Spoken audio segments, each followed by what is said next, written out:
Welcome to the Great Loop Radio podcast, brought to you by America's Great Loop Cruisers Association. We're dedicated to sharing Great Loop information and inspiration with those actively cruising, planning for, or dreaming about a Great Loop adventure. I'm Kim Russo. I'm the director of AGLCA. Today I'm pleased to welcome Robert Rice back. He is a frequent guest here, helps us with a lot of training and navigational type things that loopers really should be aware of. So today we are going to tackle navigation lights. So I will bring Rob into the discussion in just a moment. First, as always, I want to take just a moment to recognize and thank our Admiral sponsors who support AGLCA at the highest level. They are Kathy All. She's a certified financial planner with Edward Jones. Great Loop Yacht Sales, Passage Maker Trawler Fest, Skipper Bob Publications, and Waterway Guide Media. As always, we encourage our listeners and viewers to support these businesses that support the Great Loop. And with the sponsor recognition done, I want to welcome Robert Rice back to the podcast. Rob, thanks for joining us again. Well, thanks for having me back. Yeah, as always, let's start with just a quick introduction to you, to your background, Sure. so that those who maybe haven't seen you here before know a little bit about where you're coming from. Absolutely. So I've been boating for a while now. My daughter got me involved with sailing when she joined the Girl Scout sailing program when she was like 12. And that's been a few years now. She is grown and an adult. So I teach sailing with them, and from there I got involved in other kinds of boating. I'm a boating safety instructor through my part of the Coast Guard, the Coast Guard Auxiliary. Auxiliary is a uniquely Coast Guard kind of organization. We're unpaid volunteer members of the Coast Guard, so always unpaid. We're really part of the Coast Guard team, but in a different way than the active duty and reserve component military members. It's not a perfect comparison, but it's a little bit like being a volunteer firefighter with a rural fire department. So I'm a boating safety instructor for the Coast Guard through the Coast Guard Auxiliary, and a boating safety instructor under Texas Parks and Wildlife. I teach boating safety classes all the time. And I'm involved in the Coast Guard's boat crew program for the Auxiliary, where we train and qualify under boat crew standards that are based on the active duty crew members' boat crew qualification standards. So this is kind of up my alley. Yeah, definitely. We appreciate everything you do on the water and in the classroom, and we especially appreciate you joining us here to make sure some of this education gets to those in the planning stage and those who are currently looping. So today's topic is lights that are meant to communicate different things on the water. So let's start with, kind of the big picture. What do loopers need to know? First impression is, well, I'm not going to travel after dark, so I don't need to know anything. Yeah, Probably not and correct. typically loopers don't plan on traveling after dark, but the odds are that you will eventually find yourself doing that. Delays at a lock, slowdowns because of weather. I mean, stuff just happens. Inevitably, I think it's inevitable that you will eventually end up traveling after dark. I haven't done the whole loop, but I've done 1,800 total cruising miles, maybe much of that in the Western rivers from bringing my boat home and then across the Gulf ICW. So, basically I've done loop stuff, 1,800 miles worth. And in those journeys, I ended up traveling after dark a couple of times. Once because of very bad weather that slowed us down middle of the day, and another time because it was just a long journey from Marina A to Marina B with no good options, and I really wanted to get to that marina so we could jack into shore power because my generator was on the fritz. Yeah. So it's entirely likely that you'll eventually find yourself traveling in dark, and you need to be ready just in case. Yeah. So what we're going to talk about are the kind of key navigation lights that you need to make sure are working on your own boat. And we'll talk a little bit about some of the important clues that another vessel that you're looking at is a tow, because that's an important thing to be clued in on in the Western rivers and the ICW, that there may be a huge piece of ship between you and the lights that you're seeing. And so there's some important signals there. And then we'll talk a little bit about other kinds of lights, so lights on buoys and marks, and then bridge lights. So that's the kind of stuff we're going to talk about. Yeah, and that is all really helpful. So I know you're going to provide some details that we will put in our episode notes and in the description on YouTube. But Right. start out with, kind of where can loopers review these rules? Um, should they carry them on board? There's, some rules about Absolutely. the rules. So tell Yeah, us the about rules that. about the rules. Yeah. So all vessels, and a looper boat is very definitely a vessel within the meaning of the navigation rules. All vessels are required to comply with the navigation rules. And it's the same idea as that if you drive on public roads, streets, and highways, you have to comply with the rules of the road that apply to cars. Absolutely same idea for boats. There's a set of rules of the road that apply to boats, and those are called the navigation rules, sometimes the collision regulations. And they come in a handbook. And there are two kinds of rules. There are international rules and inland rules. I'm going to talk only about the inland rules because that governs 90% of what loopers do, other than the diagonal hop, skip, and a jump across the Gulf. And maybe if you go offshore off the Atlantic ICW, those two pieces of the trip would be under international rules. Everything else is under the inland rules. So I'm going to focus specifically on the inland rules, and we're only going to talk about some because there's a lot of nuance and detail here. You find these in the collision rules, navigation rules handbook. One easy place to get that is the U.S. Coast Guard's website, and there will be a link on the notes for the podcast that will give you a link directly to the U.S. Coast Guard website where you can just read this stuff online. We'll also post a link to it's not one page, it's two sheets of paper, front and back, so 4 pages of a quick summary to the navigation rules, which I think is really well done.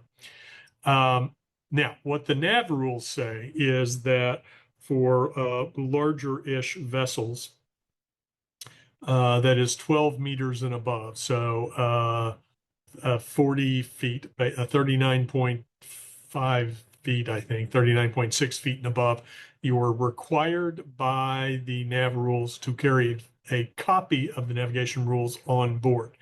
Now, the current U.S. Coast Guard guidance allows you to carry that copy electronically as long as it's downloaded and saved locally, that is accessible without an internet connection. You can meet the requirement to carry the rules on board by having an electronic copy.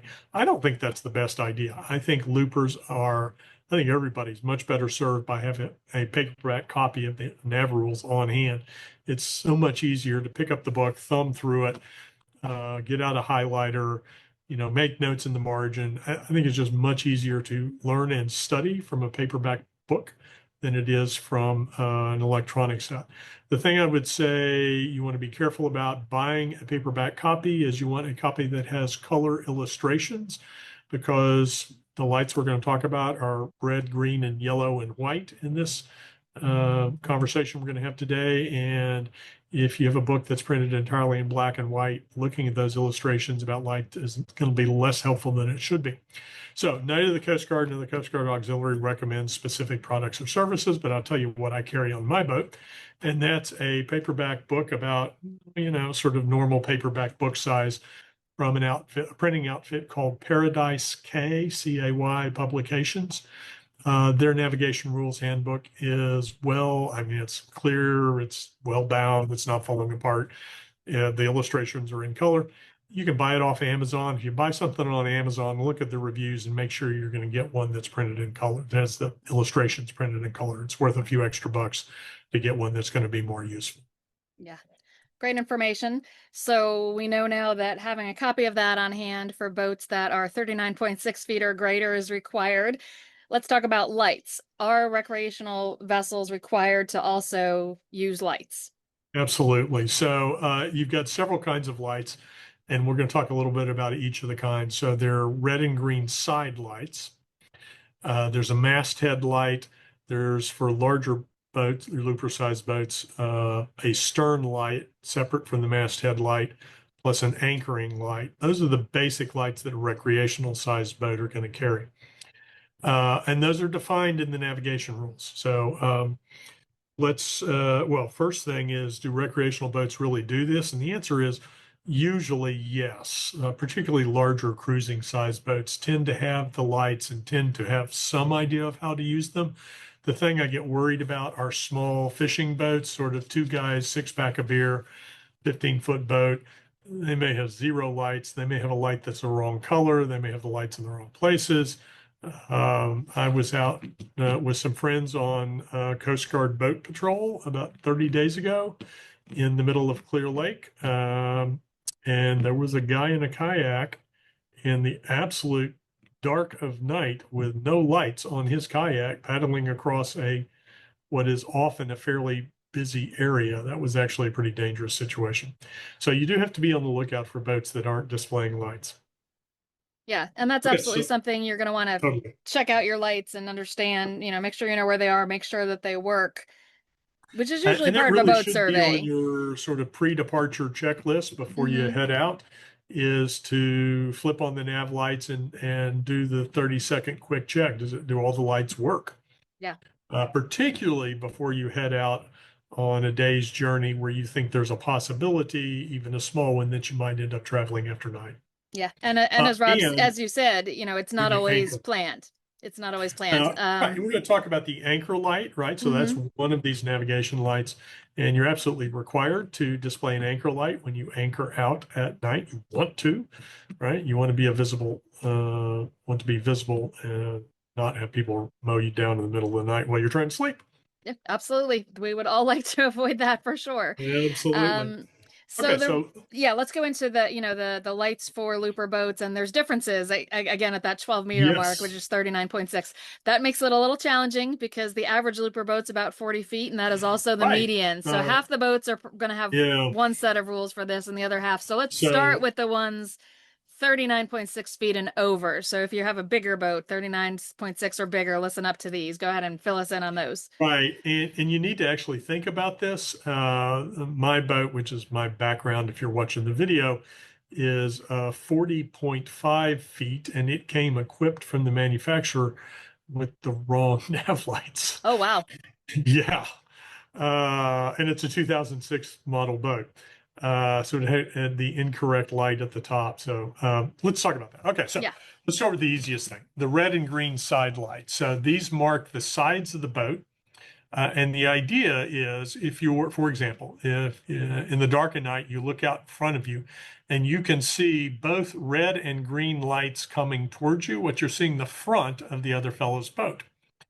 So those red and green lights show from right ahead around to the side and more than 90 degrees. They show around to the side a total of 112 and a half degrees each way. So for a total arc of 225. So the red light goes on the port side and the green light goes on the starboard. The memory trick for remembering that could be port wine is red, or port and red are short words, starboard and green are longer words, and so they go together. The port light, the red light on the port side, green light on the starboard side. So if you look out in the dark at night and what you can see is only a red light, you're looking at the port side of somebody's boat. If you can only see a green light, you're looking at the starboard side of the boat. That's kind of the idea behind the navigation lights, is by looking just at the navigation lights, you can get an idea of which way the other vessel is traveling in relationship to you. Is it coming towards me, going away from me, crossing? Which way is it crossing? There's some other things. We're not going to talk about the nuances of lights that identify fishing vessels or um, other stuff where you can look at the light and go, oh, I know exactly what kind of boat that is. Um, we're just talking about the basic navigation lights. Okay. So we've got the side lights. Let's talk about the masthead lights. What are the requirements there? Yeah. Okay. So there's the masthead light. We're sticking for the moment with larger boats, so over 12 meters, 12 meters and up. And that masthead light for 12 meters and up is going to show a sector. It's not an all-around light. It's 225-degree arc, so it matches in total the combined arc of the red and green side lights, and it shows a segment going forwards with sort of a chunk cut out of it at the stern. And that masthead light needs to be at the top of the boat. on some sort of mast could be really short.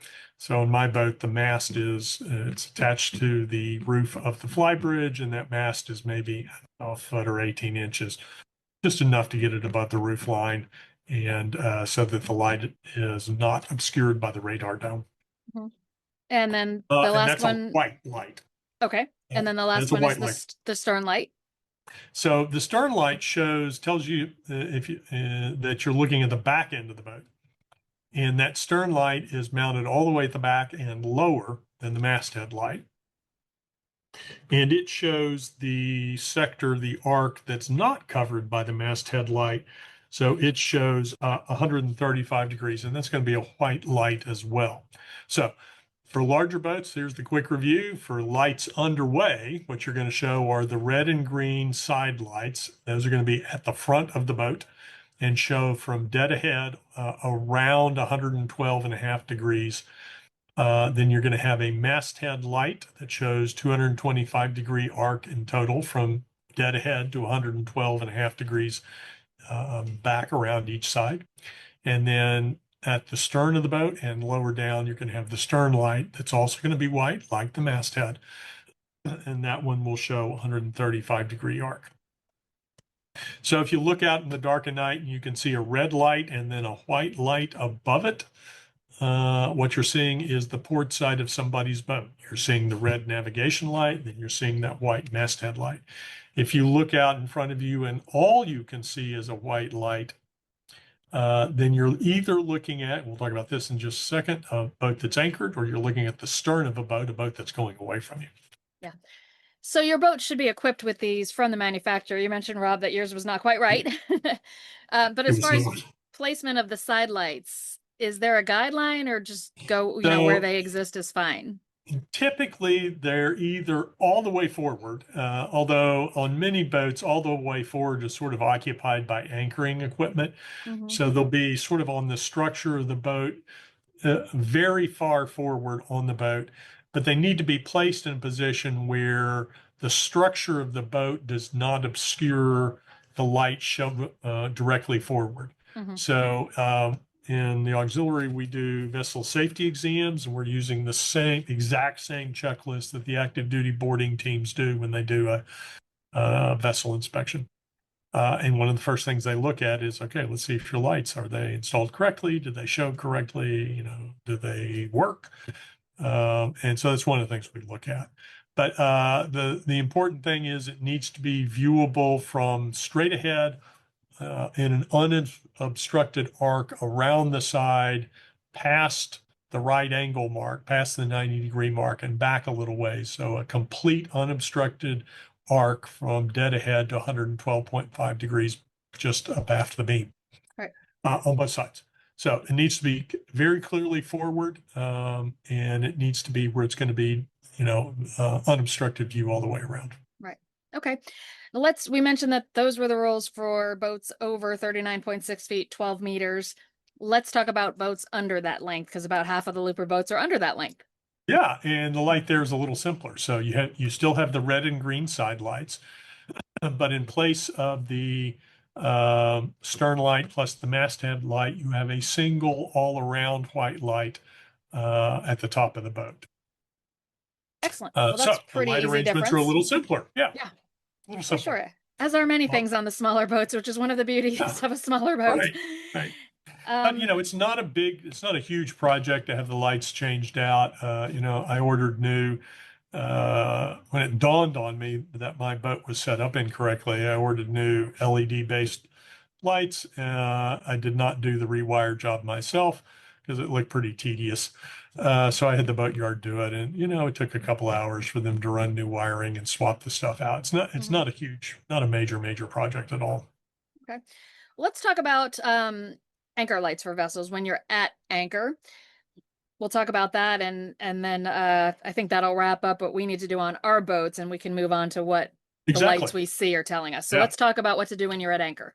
So I think this is a really important topic Hmm. because probably all loopers are going to find themselves anchoring out at least a few times, and many people, of course, choose to anchor a lot. It's kind of one of the joys of looping is you have this choice to hit the marinas or to anchor, and go as the spirit moves you, sort of. So anchor lights are really important. The idea here is you need to be visible on the water when you're anchored because you don't want somebody to run you down. And this does not depend on whether you're anchored in a channel or outside of a channel. You don't have to display anchor lights if you're in a marina or something like that. But if you have just pulled over to an anchorage, tossed out your anchor, and settled in for the night, you must display an anchor light. So the anchor light, regardless of the size of your boat, whether you're a looper boat on the smaller end or a looper boat on the larger end, it's going to be the same. And that's a single all-around white light. So if you have the looper boat that's under 12 meters, that white navigation light, masthead light you display when you're underway at night is actually the same light you'll turn on as an anchor light at night.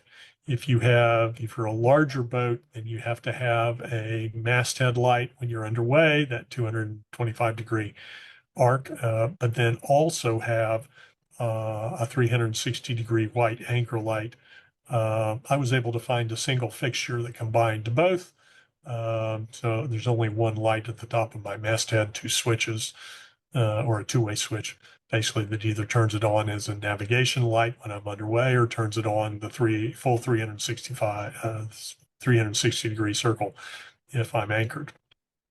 So you would display that at night whenever you're anchored out, outside of a marina, anchored out. Now, the navigation rules also say that large vessels, like really large commercial vessels, are required to display deck lights or working lights when they're anchored, but that smaller vessels may do so. And I think that's actually a really good idea. So what we do on my boat is if I'm anchored out, I turn on the anchor light that's up there on the top of the mast, but then I have other lights that I leave on all night in the fly bridge so that the fly bridge kind of glows overnight, and an LED lantern that I leave sitting in the aft cockpit and on the foredeck. I want my boat to be super visible. I don't want some guy heading out at 4 a.m. to go fishing to run smack dab into the side of my boat because it wasn't completely obvious, that I was anchored in the side of the channel or something. And I think it's a really good plan. You want to be very obvious. And so I think a little extra light, completely authorized, appropriate under the rules, but also just really a good idea. Yeah, makes total sense. Let's take a quick break, play a message from one of our sponsors. We'll come back, and as I said, we'll talk about what lights we may see coming from other vessels or even ATONs and bridges are trying to tell us. So we'll be back in a moment. Islands East Advisors, a fee-only fiduciary, is proud to sponsor America's Great Loop Cruisers Association. Founder and advisor Kevin Caldwell is a fellow boater and financial advisor who understands the cruising lifestyle firsthand. Whether you're retired and drawing income from your investments or working while underway, IEA helps you build a financial plan that supports your adventures. We take on the responsibility of managing your investments and planning so you can focus on living your dream. And for those running a business while cruising, we also specialize in working with business owners, making us uniquely qualified to help you align your business and lifestyle goals for long-term success. Visit us at islandseast.com to learn more. Lakeland Boating Magazine has catered to the interests of freshwater boaters on the Great Lakes since 1946. From in-depth boat tests and features on weekend getaways to product roundups and stories about colorful ports of call, we've got the Great Lakes region covered. Read Lakeland Boating Magazine to stay up to date on the latest Great Lakes news, discover fun events in the region, and read about the hottest boats on the market. Find your next Great Lakes port along the Great Loop at lakelandboating.com. We're back on the Great Loop Radio podcast. My guest today is Robert Rice. We are talking about lights, the ones you will display on your own vessel, and now we're going to move on to the ones that you will see on the waterway. So, Rob, let's talk about reading towboat lights at night, because that can be really super helpful to really kind of figure out what you're seeing when there's this massive commercial vessel moving on the waterway. Yeah, so in my experience moving my boat home post-purchase in the Western rivers, I traveled at night a couple of times, and I was traveling in and among tows pushing barge strings. And, if it's a moonlit night, those vessels are going to be pretty obvious. They'll be easy to see. On the other hand, in a crazy dark night, you really do want to be clued in about the two kinds of lights that are specific to tows. And so they're unique to the tows. And so they're always a clue that you're looking at something that's towing or pushing something.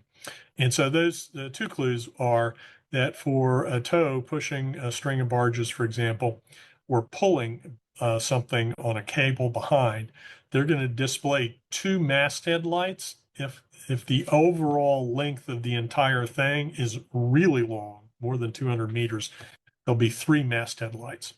So if you look out and you see instead of a single masthead light, you see two or three, you're definitely looking at something that is towing or pushing. The other clue that you're looking at a tow is yellow tow lights. And these are yellow lights that look like the separate stern light. So 135-degree angle arc at the back of the boat, but they're yellow instead of white, and they'll be displayed immediately above the stern light, one or sometimes two. But that yellow light is unique to tows. And so if you see either the two masthead lights or a yellow stern light looking thing, you're definitely looking at a tug that's pushing or pulling something that's going to be large. And so if you see that, then you need to be on the lookout for objects in front of or maybe way far behind the towboat. The string of barges is supposed to, and almost certainly will have some red and green nav lights at the front. And so, if you're seeing the lights that suggest that what you're looking at is a tug, you need a towboat. You need to be looking for other lights that are going to help you figure out whether it's pushing ahead or pulling behind. Sometimes what they'll do is they'll, from the wheelhouse of the push boat, they'll have spotlights that they'll use to illuminate the very front end of their string of barges they're pushing uh, to help them kind of keep track where the front end of the whole massive thing is, but also to make it super obvious to everybody else where the front end of the whole massive thing is. They're also quite likely to use their spotlights to illuminate bridges and other sort of obstructions in the water to help themselves, but also that will alert you to their presence as well. Excellent. That can be really helpful because they're quieter than you would think. So in the Yes, dark, if you're not surprisingly, looking right? for the lights, they can sneak up on you a little bit. So be on the lookout for those Surprisingly. lights. Um, Other tips for navigating at night, Rob, what do you want us to know about the lights we'll find on the aids to navigation or ATONs? Yeah, so one of the things that can be really confusing is if you're coming into like a marina at night or into a channel at night where there are aids to navigation, buoys or markers, oftentimes those markers will have lights on them. One of the big challenges is, particularly in a more or less urban area, the red lights on a buoy are going to be hard to distinguish from brake lights on a car on shore that you're seeing behind it. And so one of the things you want to do is pay real close attention to your chart, to your navigational app, and so that you know where you are in relationship to the buoys. I think Aquamap does a really good job of providing detailed information about ATON. So you can touch a buoy on Aquamap and see the light characteristics. So it will say something like flashing red, um, like 3 seconds. So it flashes on for 3 seconds, off for 3 seconds, that kind of thing. Hmm. You can see the light characteristics in that description in Aquamap. Other navigation apps don't necessarily have all of that description data. This is don't make product recommendations, neither does the Coast Guard, but I think there's a lot to like about Aquamap. Hmm. Um, based on the quality and quantity of data that's provided. And Aquamap pulls that stuff directly from a Coast Guard database. So it's the most current info. Right. One thing we didn't mention because I think it's probably not a required light, but a light on your own vessel would be the spotlights. And can you just touch on how you would use that so that if the ATONs are not lit, you can use that Yeah. to hit the reflective? Tell us about that. Yeah. So there is no requirement that you carry a spotlight on your own vessel, although I think that's a really good idea. Yeah. And on my boat, for example, there is a movable spotlight mounted on the flybridge roof that you can sort of aim a little bit left and right, up and down. And then I carry a battery operated handheld spotlight thing that I can use as well. If you buy one of the battery operated handheld ones, you kind of need to hunt around till you'll find one that's really bright. It's pretty easy to buy one in a store or off of Amazon that's not as bright as the ad says it is. And those are much less useful than you really want them. You probably want something fairly bright. But I use some kind of spotlight if I'm navigating at dark to the most helpful thing is to have somebody else handling the spotlight to shine it on the bridge abutment or the pole, the telephone pole thing that's got the ATON day board on it to make sure that I know where it is. On my boat, I have some of those in my home waters. I have the ATONs marked on my chart with some extra circles around them to make them super obvious to me at night at a glance when I'm navigating. That's really hard to do on some navigation tools, easy on others. Um, Not something you can do in everything. But having a spotlight on hand makes it easier to pick out obstacles in the water. Particularly, ATONs are supposed to be reflective. They may be covered by seagull poop, making the reflection not as good as you'd like. But you probably need to hit them pretty squarely with a bright light to get a good reflection off of them. Yeah, and So, spotlight is it good. it does help you find them for sure. Yeah, Even the ones that are a little bit older and maybe a little cloudier, they are still pretty reflective. And my they should. experience has been that without the spotlight, you're not going to see them. Right. So that's been really helpful the few times we have chosen to navigate in the dark. Yeah, you pretty much have to illuminate them directly with a spotlight. You're Yes. not going to get a good reflection just from moonlight or something. Yeah. So if you're not sure where it is, kind of sweeping with the Yes. spotlight a bit in the where you think the channel is can really help to identify those. And I do want to share that, as you said, Rob, it's not frequent that loopers will travel at night. Most of the times that that's happened, we were delayed by locks, Mhm. Right. coming in after dusk, hopefully still with a little bit of daylight. There may be Yeah. times on the river system you may choose to leave at kind of first light, which is really a little bit before sunrise, where you're going to want to turn on the lights on your Yep. boat. After you've got some experience, and if you're traveling places you've been before, we have made some decisions intentionally to travel in the dark. And those are where it's darker, it's later, and some of these techniques can be super Well, helpful. yeah. The other thing, and I meant to talk about this earlier, is the other time you're going to display your nav lights is in reduced visibility Mhm. during the day. Yeah. So, crazy thick fog, frog strangler of a rainstorm, I don't know, Saharan dust storm, that kind of stuff. So, in reduced visibility during the day, you're required to turn on your navigation lights. Really So, the same as in your car with your absolutely, headlights, right? which, all of us are Right. familiar with that. So if we kind Yeah, of think of it like that, it makes sense. You want them it's on when it's dark, you exactly want the them on same when it's kind of thing. raining. Yeah.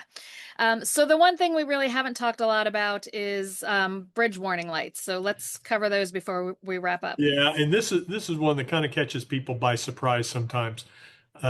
These are red lights, but only red lights that mark the sort of danger points of bridge abutments, bridge pilings, bridge structures, that kind of thing. And when I first started paying attention to these, I was caught off guard because I was expecting to see red on one side and green on the other, like they were navigation ATONs. And it doesn't work that way. They're only red because they're not navigational marks. They're warnings of the existence of, pilings, bridge Things you don't want structure. to run into. Yeah. So the other thing is they're marking the presence of those bridge structures. They're not marks of the safe water path under the bridge. So they're probably only going to be in the span where the safe water, channel is, but they're not an indicator of the side of the safe water. The safe water could be the middle, I don't know, 30 feet, 40 feet of the span under the channel, but you could have this warning light way over to your left and way over to your right, another 50 or 60 feet. That's not an invitation to drift all the way over to that red light. You still need to pay attention to where the safe water is based on your chart. But those red lights are marking, it's the danger or warning signal that there are bridge abutments that you need to pay close attention to.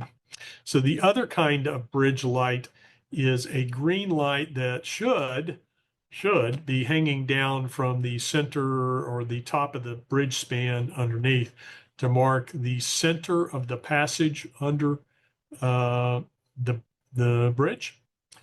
In theory, there should be two of them, one visible easily from each side approach. But the problem is the Coast Guard has rules requiring both the red lights and these green lights, but the Coast Guard doesn't own the bridges and doesn't control the bridges and doesn't pay for the warning lights. So there are lots of bridges that have red lights but no green lights. There are bridges that have red lights and a single green light. There are bridges that have no lights at all.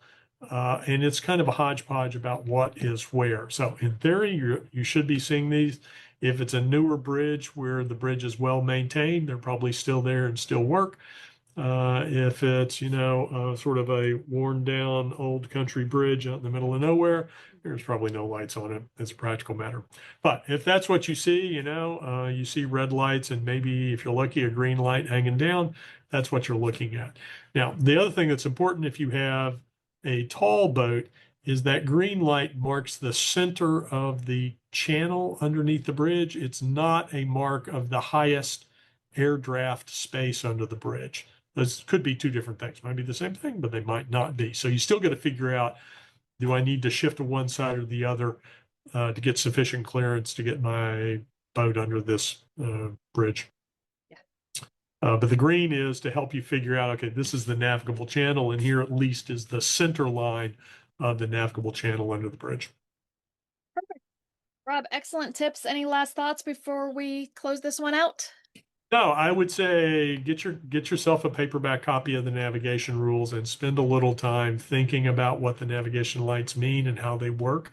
And once you kind of get your head around the ideas, it really, I think, does become relatively easy to start figuring out sort of this language of nav lights so that when you look out on a dark night and you see a boat underway, you can look at the lights and figure out, oh, coming towards me, going away, going left, going right. And that by itself is an incredibly valuable skill for a looper to have.